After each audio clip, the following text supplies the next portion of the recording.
Naraniam chapter 72. कंसोऽथ नारदगिरा व्रजवासिनं त्वाम् आकर्ण्यदीर्णहृदयः स तु गान्धिनेयम् आहूय कार्मुकमखच्छलतो भवन्तम् आनेतुम् एनम् अहिनाथ शायिन् अक्रूर एष भवदङ्घ्रिपरश्चिराय त्वद्दर्शनाक्षममना क्षितिपालभीत्या तस्याज्ञयैव पुनरीक्षितुम् उद्यतस्त्वाम् आनन्दभारम् अतिभूरितरं बभार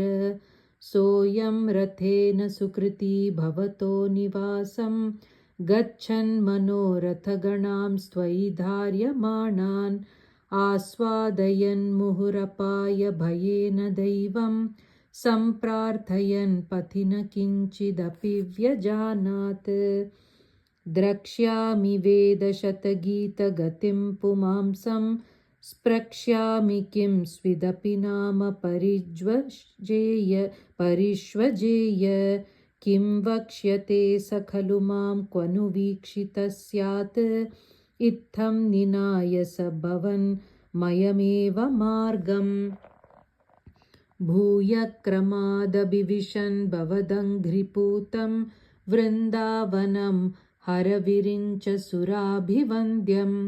आनन्दमग्न इव लग्न इव प्रमोहे किं दशान्तरमवापन पङ्कजाक्ष पश्यन् अवन्दत भवद्विहृतिस्थलानि पांसुष्ववेष्टत भवच्चरणाङ्कितेषु किं ब्रूमहे बहुजना हि तदापि जाता एवं तु भक्तितरला विरला परात्मन् सायं स गोपभवनानि भवच्चरित्र गीतामृतप्रसृतकर्णरसायनानि पश्यन् प्रमोदसरितेव किलोह्यमानो गच्छन् भवद्भवनसन्निधिमन्वयासीत् तावद्ददर्श पशुदोह विलोकलोलं भक्तोत्तमागतिमिव प्रतिपालयन्तं भूमन् भमन्तम् अयमग्रजवन्तमन्तः ब्रह्मानुभूतिरससिन्धुम् इवोद्वमन्तम् सायन्तनाप्लवविशेषविविक्तगात्रौ द्वौ पीतनीलरुचिराम्बरलोभनीयौ नातिप्रपञ्चधृतभूषणचारुवेशौ मन्दस्मितार्द्रवदनौ स युवां ददर्श दूरार्द्रतात्मसमवरुह्य नमन्तमेनत् उत्थाप्य भक्तकुलमौलिम् अथोपगूहन् हर्षान्विताक्षरगिरा कुशलानुयोगी पाणिं प्रगृह्य सबलोऽथ गृहं निनेथ नन्देन साकम् अमितादरम् अर्चयित्वा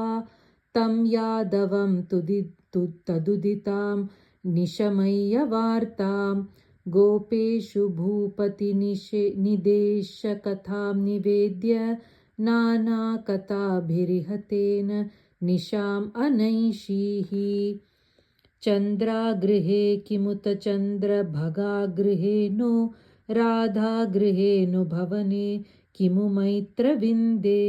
धूर्तो विलम्बत इति प्रमदाभिरुच्चैः आशङ्कितो निशिमरुत् पुरनाथपायाः नारायण अखिलगुरो भगवन्नमस्ते।